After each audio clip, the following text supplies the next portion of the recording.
La sbandata è il tragico volo nel vigneto a Valdobbiadene nella notte, la terza vittima della strada nella Marca dall'inizio dell'anno, il ventenne Davide Agostinetto, operaio alla cantina Ruggeri.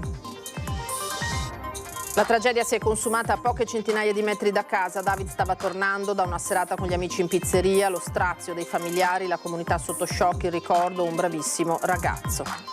Novantenne si sente male al volante e perde il controllo della vettura che si ribalta sulla strada capovolgendosi, l'anziano grave in ospedale. Malore mentre partecipa a una gara di soft air in un bosco di Volpago del Montello, 52enne di Vigonza si accascia a terra e muore davanti agli amici.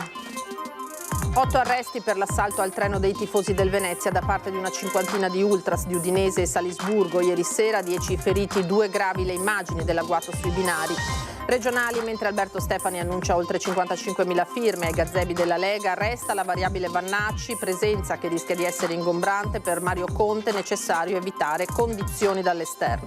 C'è una forte apprensione da parte di molte imprese trevigiane e venete per i dazi americani annunciati dal presidente USA Trump. Dalla Camera di Commercio la risposta è aprirsi a altri mercati. A Treviso domenica ecologica dedicata al premio di Città Verde d'Europa, fuori programma con un giovane che ha contestato il sindaco Conte. Sport, calcio, vittoria fondamentale per il Treviso sul campo della Vis, il 3-0 in trasferta dopo 2 sconfitte consecutive fa ritrovare gol e fiducia e mantiene il Dolomiti Bellunesi dietro in classifica. Buonasera, ben ritrovati in diretta, eccoci, edizione di Treviso naturalmente dei nostri telegiornali in questa domenica. Partiamo dalla cronaca purtroppo e dalla tragica sbandata che è costata la vita a Valdobbiadene a un ragazzo di appena 20 anni, Davide Agostinetto, operaio alla cantina Ruggeri. È la terza vittima della strada nella Marca trevigiana dall'inizio dell'anno. Un gran bravo ragazzo. Lavoratore, beh, adesso è facile dirlo, però è proprio così. È un via vai continuo in strada Cartizze tra Santo Stefano e Saccola, Valdobbiadene, il mattino dopo la tragica uscita di strada costata la vita a Davide Agostinetto, 20 anni appena, operaio alla cantina Ruggeri di Valdobbiadene, dove era stato assunto dopo il diploma all'Istituto Verdi. Rientrava poco prima di mezzanotte da una serata trascorsa in pizzeria, poco distante, a Follo. Per arrivare a casa, in centro a Saccola, doveva percorrere ancora qualche centinaio di metri. Improvvisamente ha perso il controllo della macchina che ha sbandato sulla sinistra, affondando le ruote nel ciglio erboso e volando in un vigneto, come mostrano ancora l'indomani i pali spezzati e il terreno smosso. Davide è stato sbalzato fuori dall'abitacolo. Era ancora vivo, anche se gravissimo, quando con ambulanza ed elicottero sono arrivati i soccorritori del 118, che hanno tentato a lungo, ma invano, di rianimarlo. A eseguire i rilievi i carabinieri, difficile accertare se si sia trattato di un colpo di sonno, di una distrazione o di una sterzata improvvisa per la presenza di un animale sulla strada. L'unica cosa certa è che David non c'è più. Lui è simpatico, vivissimo e, come ripeto, dedito alla famiglia e al lavoro. Non è stato proprio sfortunato. Parenti e amici si sono stretti alla famiglia del ventenne, molto conosciuta e attiva in paese. Papà Virgilio, mamma Mara, il fratello maggiore Michael. Un andirivieni di auto, di abbracci, un'infinita commozione. Ho perso un figlio, sto morendo dal dolore, dal dispiacere, dice il papà che si è recato più volte sul luogo dell'incidente. Una comunità piccola e unita, colpita da un lutto che segna i volti e gli sguardi. Ci si conosce tutti, li vedi da quando nascono a quando crescono, poi è un vicino di casa, è abituato a vederlo sempre lì nel cortile con suo padre. È proprio un disastro per la famiglia, poveri, mi dispiace proprio tanto. E si sono vissuti momenti davvero di paura poco prima delle 15 di oggi a Pianzano di Godega per un anziano di 90 anni che, colpito probabilmente da malore, ha perso il controllo della sua macchina andando a schiantarsi a bordo strada contro i parapetti della pista ciclabile, finendo per ribaltarsi sulla carreggiata. Il pensionato, che è stato estratto dall'abitacolo dai vigili del fuoco, è rimasto ferito ed è stato trasportato dal SUEM 118 in ospedale. La strada è stata temporaneamente chiusa per consentire i rilievi da parte dei carabinieri. Il recupero dell'auto che avete visto era appunto in strada. Parliamo di sicurezza lungo l'autostrada A4, invece Venezia-Trieste c'è stato un nuovo passo in avanti per la realizzazione della terza corsia, è stato abbattuto uno storico cavalcavia a Cessalto.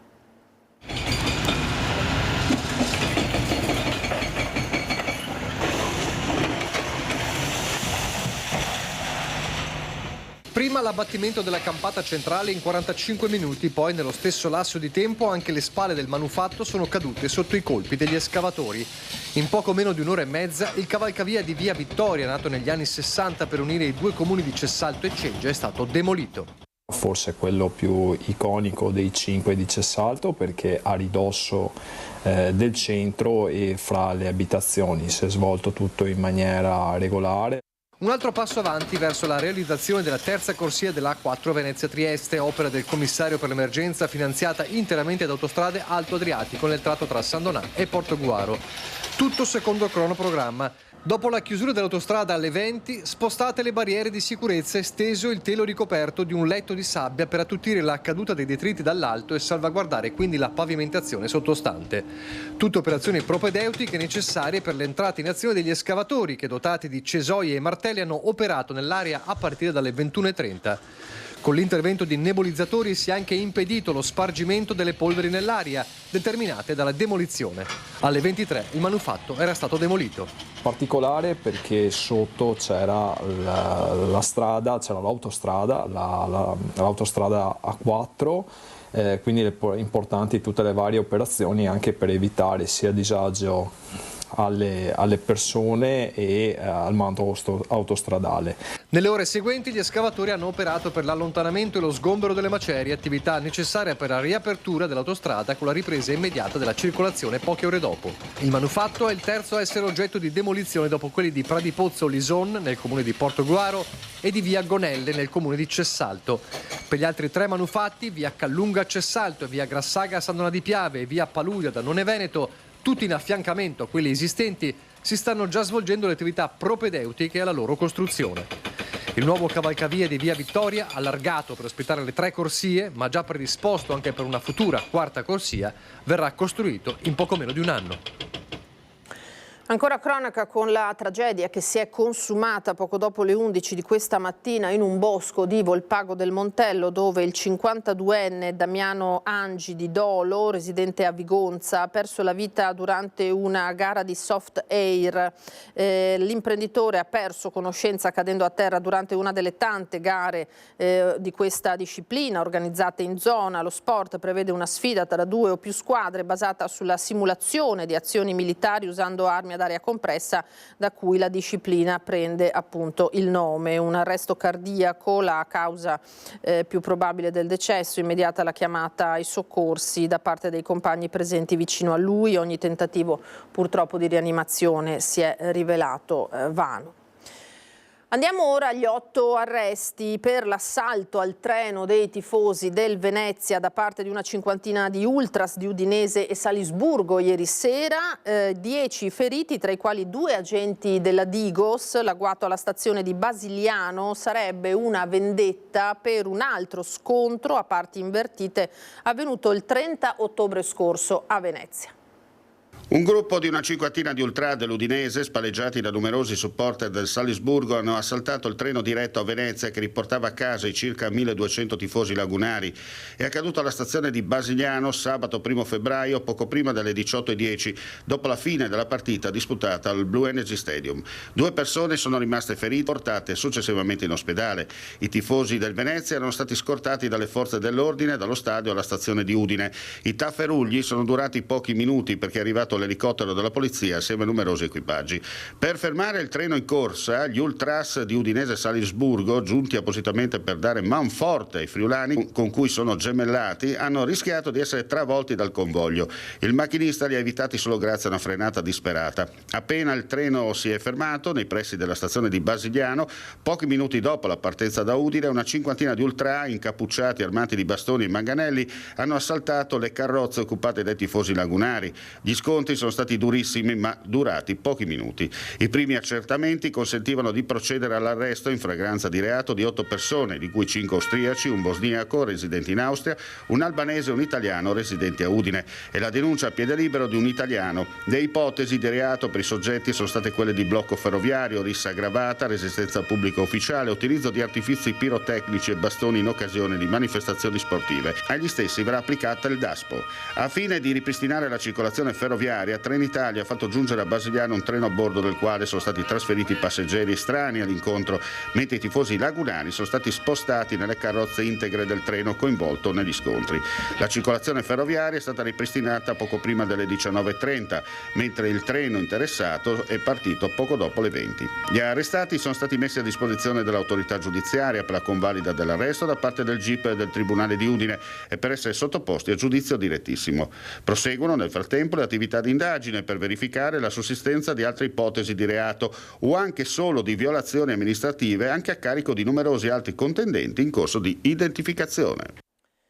Vigili del fuoco intervenuti poco dopo le 16 in via Castellic a Sernaglia della Battaglia per l'incendio di un Fiat Fiorino e un Audi Q2 che erano parcheggiati sotto una tettoia quando il fuoco è divampato. La squadra dei Vigili del fuoco, giunta da Montebelluna con un'autopompa e un'autobotte, ha spento i 2 mezzi già completamente avvolti dalle fiamme, evitando il coinvolgimento della vicina abitazione. Le cause del rogo sono all'esame degli stessi Vigili del fuoco, non ci sono stati feriti. Sul posto naturalmente anche i carabinieri.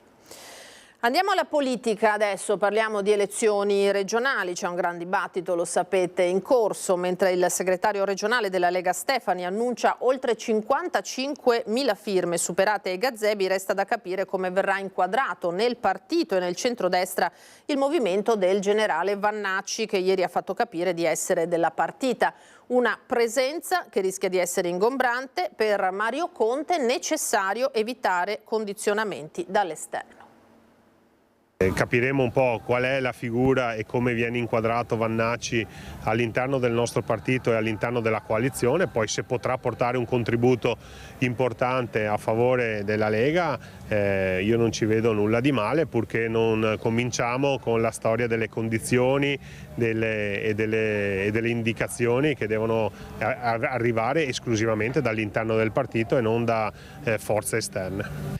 Per un big della Lega in Veneto come Mario Conte la variabile Vannacci va inquadrata con le dovute cautele. Non è un mistero che il generale non fosse gradito a tanti esponenti della Liga ai tempi delle europee, ancorché difeso dal segretario Salvini.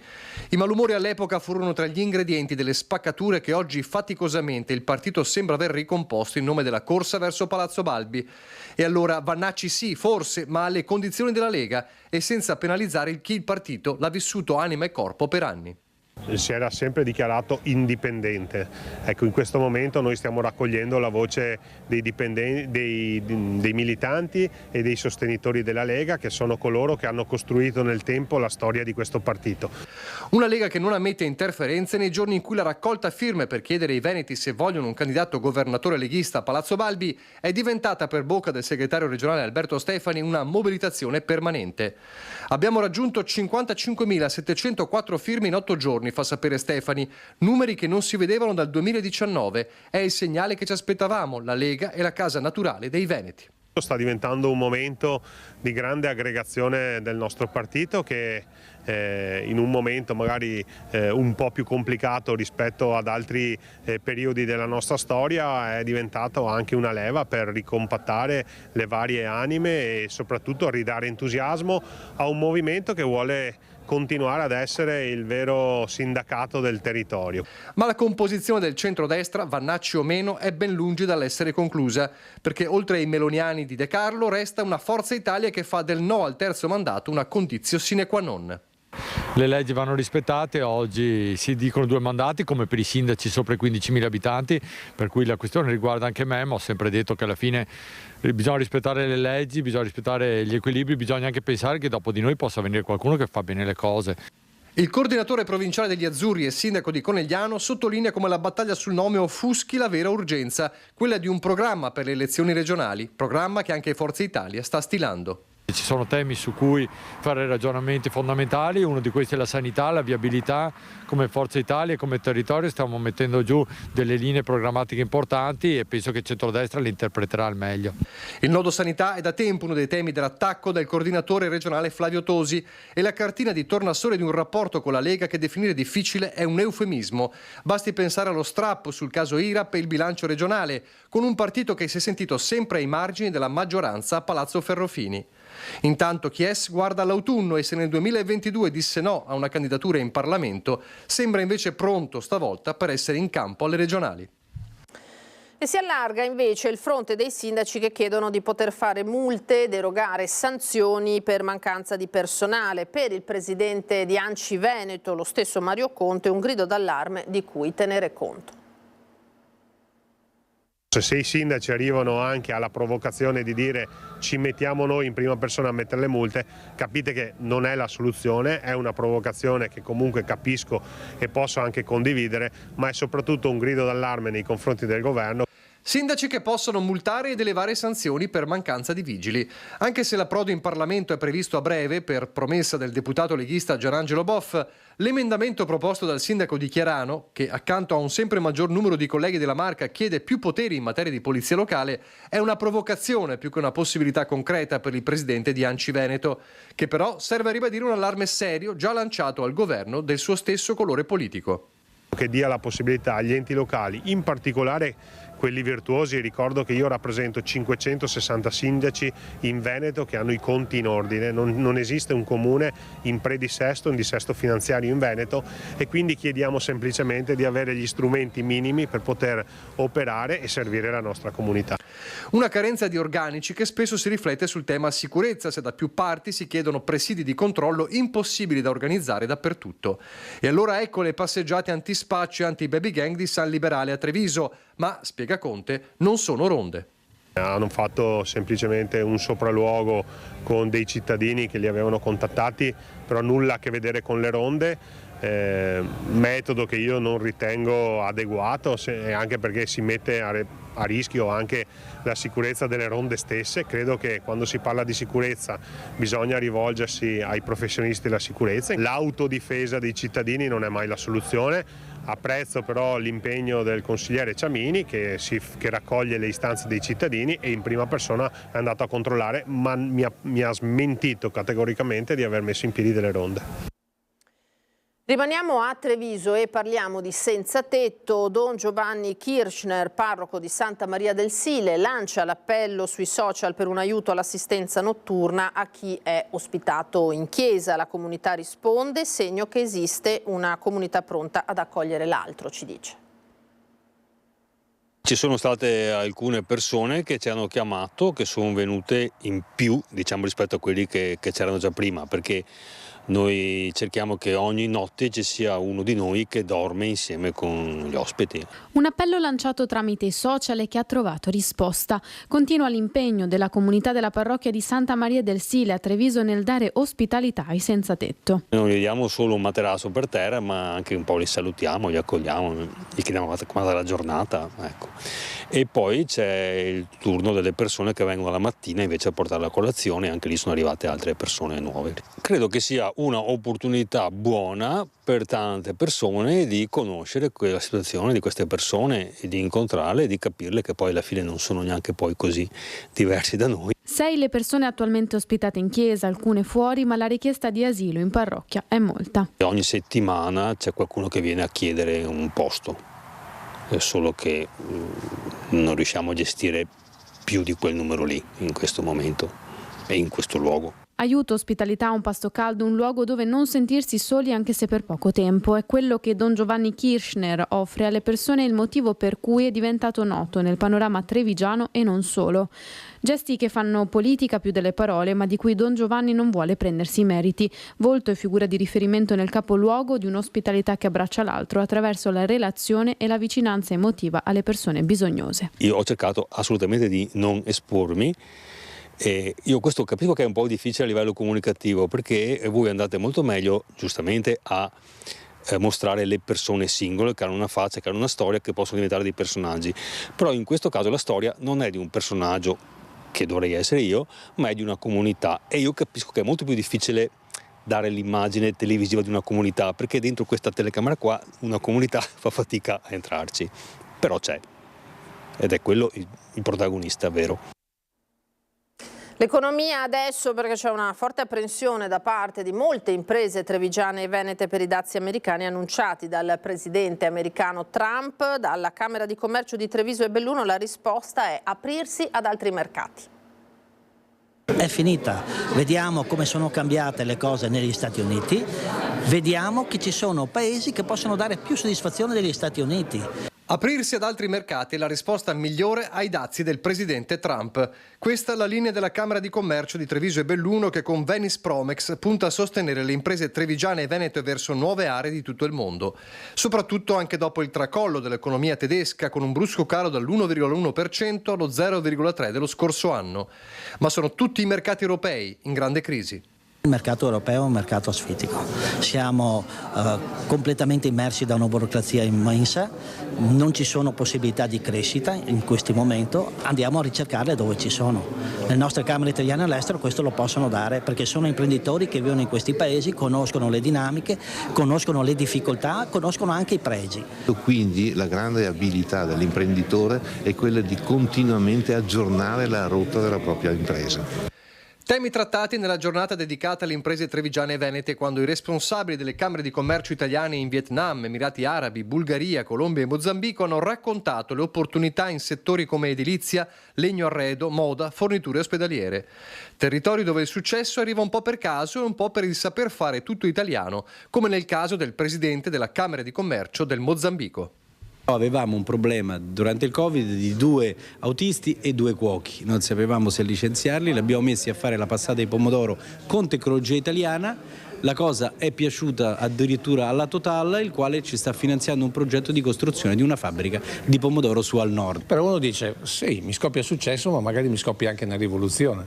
La Camera ti aiuta a capire quanto è incerto. In questo momento noi viviamo dei giovani che vogliono un cambiamento e questo governo sta portando il cambiamento, quindi noi siamo tranquilli che ci sono gli investimenti che continueranno ad avere successo. E poi c'è il fronte del turismo e a Villorba parte il progetto del patentino dell'ospitalità. È un'opportunità per i nostri operatori turistici, ma non solo, per tutti quelli che vogliono essere preparati al turismo che a Villorba sta aumentando. 4 incontri tematici riservati alle attività ricettive e commerciali di Villorba, al termine dei quali si potrà ottenere il patentino dell'ospitalità, accreditandosi come operatori qualificati in un comparto, quello turistico, in continua crescita. Ogni anno sono oltre 100.000 i visitatori che soggiornano in alberghi, B&B, agriturismi del Villorba. Di questi oltre 30.000 sono visitatori stranieri. È un turismo che soggiorna qui 2 o 3 giorni, vista la vicinanza con Venezia, visti gli eventi importanti che stanno arrivando anno per anno. Turismo culturale grazie al patrimonio storico e artistico di Villorba con le sue 18 ville venete, ma anche sportivo vista la presenza del Palaverde che insieme all'Arena della Marca fa da palcoscenico ad eventi musicali che attirano fino a 90.000 spettatori.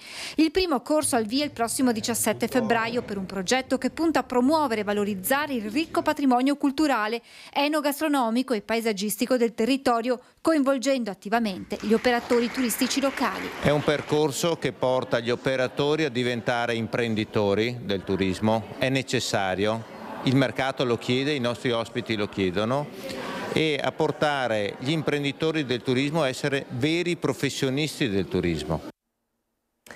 Ci fermiamo adesso per qualche istante di pubblicità, torneremo per parlare della Domenica Ecologica e della festa per il Green Leaf.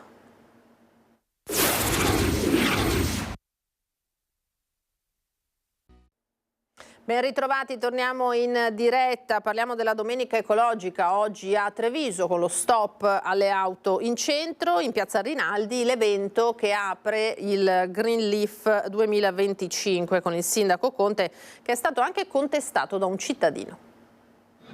Treviso apre l'anno Green Leaf con una festa in musica dedicata all'ambiente in Piazza Rinaldi e lo scoprimento di una targa che porta impresso il riconoscimento assegnato alla città dalla Commissione europea in tema di transizione ecologica. Ma il sindaco Mario Conte è sul palco, è stato anche contestato da un cittadino per l'inquinamento dell'aria e ne è nato un battibecco col vice sindaco Alessandro Manera, che commenta così l'episodio. Probabilmente questo signore non aveva tanto a fare questa mattina ed è venuto a salutarci, ma è solo uno sprone a fare meglio e anche a convincere chi non la pensa come noi e chi secondo me è contro l'ambiente. Con il contestatore Conte si è poi chiarito e l'ha anzi invitato a proporre suggerimenti e spunti all'amministrazione. 2025 all'insegna dunque dell'ambiente. Ci dobbiamo aspettare tante manifestazioni, tanti eventi dove spiegheremo le buone pratiche e presenteremo i nuovi progetti. È solo, come ha detto giustamente il sindaco, un punto di inizio e non un punto di arrivo, perché dobbiamo continuare la nostra mappa di sostenibilità che ci ha costituito questo premio, che è un premio che sentiamo forte sulle nostre spalle. Piazza Rinaldi si conferma contenitore di eventi e dopo il Natale diventa il cuore della giornata ecologica dedicata al Green Leaf, con ATS, Contarina e MOM a fare da partner. Gli stand delle associazioni, i giochi per bambini, le iniziative davanti alla Brat e la mascotte, una volpe a cui saranno proprio i più piccoli a dare un nome attraverso un contest. Treviso sente la responsabilità di proseguire sui binari della sostenibilità ambientale. Questo premio vuol dire essere un esempio per le città tra i 20 e i 100.000 abitanti all'interno dell'Unione Europea. Quindi vuol dire che le nostre pratiche sono viste come esempio e, come ci ha detto giustamente il commissario europeo, come delle best practice che ispireranno altre città per fare lo stesso. La forestazione urbana, la rete fognaria, il rifacimento di Via Arsenigo sono piccoli esempi, ma anche grandi per una città come Treviso.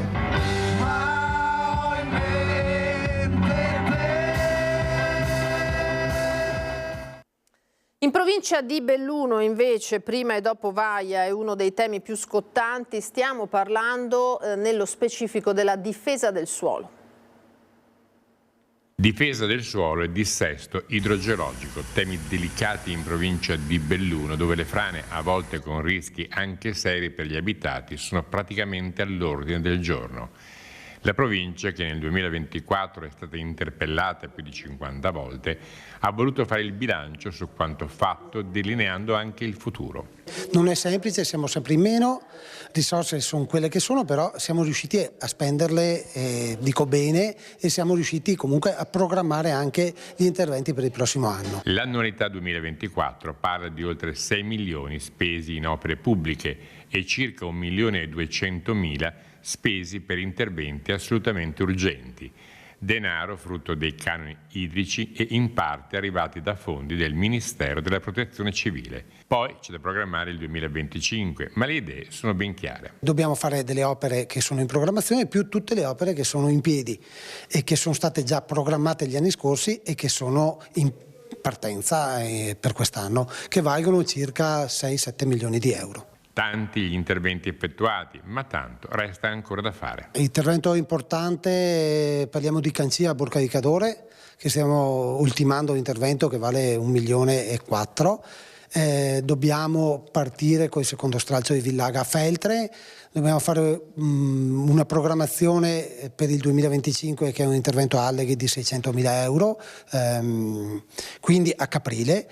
Quindi stiamo lavorando un po' in tutta la provincia e ci teniamo perché anche le parti più periferiche abbiano la giusta attenzione, perché noi dobbiamo favorire il ripopolamento della montagna e chi vive in montagna deve vivere serenamente e in maniera tranquilla. Cambiamenti climatici, rischio idrogeologico, incubo, alluvioni, temi, lo abbiamo sentito di oggi ma anche temi di ieri, come vediamo nel nostro consueto servizio dall'archivio storico di Antenna 3. Era il febbraio 1987.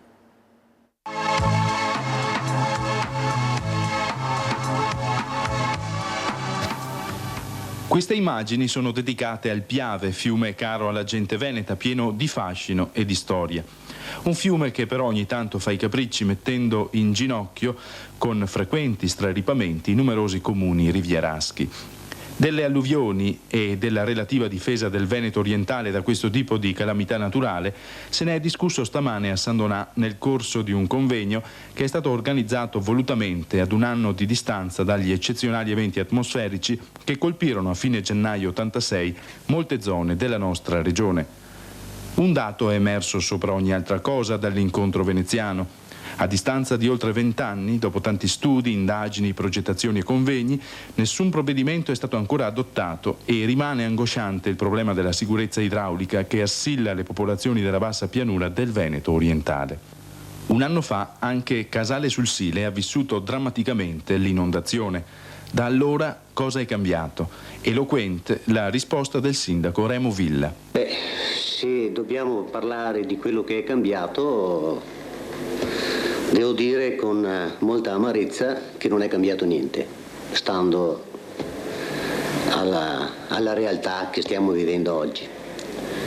Però ecco, abbiamo delle promesse e abbiamo anche una certezza che riguarda la pulizia del Rio Serva, la quale spesa ha già avuto un finanziamento di 250 milioni, non solo per il Rio Serva ma anche per un altro canale che non riguarda Casale. Comunque abbiamo questa certezza che perlomeno ci assicura che il Rio Serva sarà pulito. E poi abbiamo anche qualche promessa che riguarda diremo il potenziamento dell'altro canale, il Carmason, il quale secondo noi amministratori sarà la soluzione che dovrebbe evitare ulteriori allagamenti a Casale. Lei sta dicendo che se dovesse capitare un'altra alluvione o comunque un altro periodo tragico come quello successo un anno fa, Casale non sarebbe comunque pronta attualmente? Attualmente no, perché io dico che, e ripeto, l'ho detto anche in altre sedi, che la sola pulizia del Rio Serva non salverà Casale da altre inondazioni. Furono ingenti i danni in quell'occasione, 1 miliardo alle abitazioni private, un altro miliardo alle imprese artigiane e ai commercianti. Il Comune fece quanto di sua competenza, stanziando 24 milioni di lire. La Prefettura intervenne con altri 4 milioni e mezzo. Nessuna legge nazionale prevede aiuti o soccorsi, a meno che non venga dichiarato lo stato di calamità naturale. Così l'unica speranza alla quale si possono appigliare i cittadini rimane quel tanto chiacchierato fondo di solidarietà regionale, 1 miliardo di lire, annunciato dal presidente Carlo Bernini. Occorrerebbe però una leggina per farlo decollare. Chissà che qualcuno provveda. La tragedia delle foibe, l'esodo dall'Istria e dalla Dalmazia visto dai film, questo è il tema della serata di ieri a Roncade in attesa del 10 febbraio, giorno del ricordo.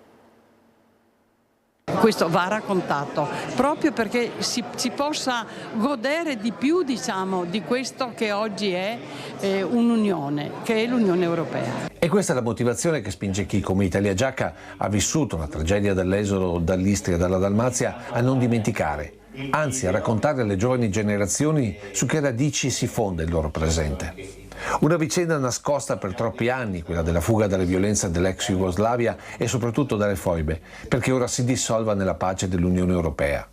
Un concetto ribadito sabato sera al Perché di Roncade, dove ogni anno si rinnova l'appuntamento con la storia, aspettando il 10 febbraio, giorno del ricordo. Motore dell'evento Renato Malaman, giornalista padovano che fu tra i primi a indagare su queste vicende proprio nei luoghi dove si sono svolte. E andare a tirar fuori delle storie incredibili che mi venivano raccontate da anziani, da persone. Persino ho trovato la tomba di Norma Cossetto, non è stato facile trovarla, che allora nessuno era disposto a raccontarti qualcosa. Il martirio di questa giovane donna, oggi nel film Redland, è stato uno dei temi della serata incentrata sul cinema che fu il primo a raccontare, seppur con molti limiti, questa tragedia immane. Il bianco e nero di pochi e timidi cinegiornali, la vicenda umana di Alida Valli, attrice internazionale con radici istriane, fino ai documentari come Vola Colomba del 54 per l'unificazione di Trieste o sui magazzini dimenticati nella città giuliana, sono stati il tema, davanti a un centinaio di spettatori, del difficile cammino che ha reso di pubblico dominio queste storie dimenticate. Più che altro era una memoria rimossa, sono fatti talmente dolorosi e talmente divisivi che anche le comunità locali, anche i cosiddetti rimasti in quella terra, non avevano voglia di andare a rispolverare. Certo, a livello politico ci sono delle responsabilità, perché in Italia faceva comodo a tutti di non tirar fuori queste storie, anche perché in quel periodo la Jugoslavia di Tito era praticamente il cuscinetto tra il blocco occidentale e il paese del patto di Varsavia. Barriere di un tempo che oggi sembrano quasi impossibili, come le due Gorizie, quella italiana e quella slovena, divise da un muro, oggi unite come unica capitale europea della cultura. Finalmente quel filo spinato che le divideva è caduto. I giovani lo avvertono come normale, diciamo, senza tanti. Noi che abbiamo avuto invece la sofferenza prima, che sappiamo com'era, lo assaporiamo ancora di più. Queste dunque le testimonianze. Cambiamo pagina, parliamo di Pagine d'Organo. Torna a Treviso il Festival internazionale che accende i riflettori sul patrimonio organistico della città, il via dal 9 di febbraio.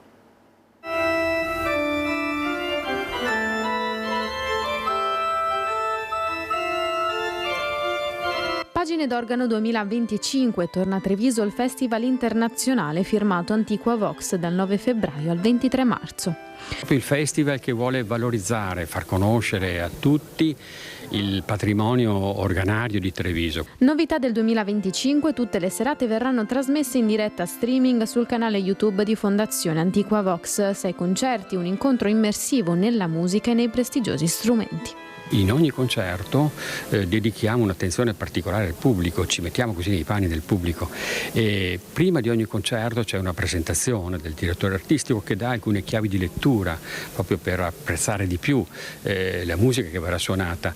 La gente può seguire una visita guidata all'organo, cioè verranno proprio spiegati, la gente verrà condotta all'interno di questa macchina sonora con meccanismi molto particolari e nascosti. La rassegna apre con un concerto a San Giuseppe con musiche di Bach. Di tradizione ormai il concerto di apertura è dedicato al grande compositore tedesco Bach. Siamo profondamente convinti che la cultura sia fondamentale per la nostra comunità e devo dire che Pagine d'Organo rappresenta non solo un evento musicale, ma è oggi un'esperienza che valorizza il patrimonio culturale e artistico della nostra città, della Marca trevigiana, e un patrimonio che appartiene ad ognuno di noi. La città di Treviso ha una presenza importante di organi, cultura organistica, è assolutamente una delle priorità dell'amministrazione, che consente di avvicinare i giovani a questo genere e di coltivare invece quel pubblico che già ama il genere organistico.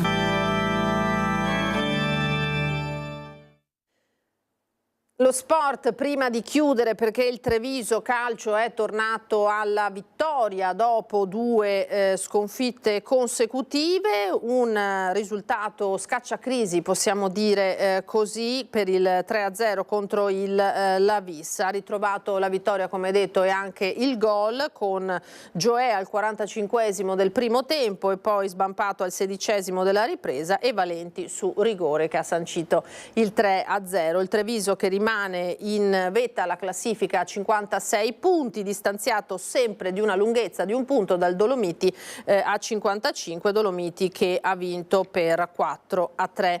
E per il secondo anno consecutivo la società Olimpo Volley di Quinto di Treviso organizza il torneo Dei dell'Olimpo, riservato alla categoria Under 14 maschile di pallavolo. Il grande successo della scorsa edizione ha spronato la società, presieduta da Claudio Panighel, a ripetere l'evento, invitando squadre prestigiose come Volley Treviso, Pallavolo Padova e altre provenienti da tutto il Veneto, da Lombardia e Friuli Venezia Giulia. Saranno in totale 16 team a darsi battaglia nelle palestre di Quinto di Treviso, Santa Cristina e Campocroce di Mogliano il 3 e 4 marzo per un carnevale ricco di emozioni. Per rimanere aggiornati sul calendario di gare e orari ci si può collegare direttamente al sito della società www.gsolimpo.it nei giorni del torneo.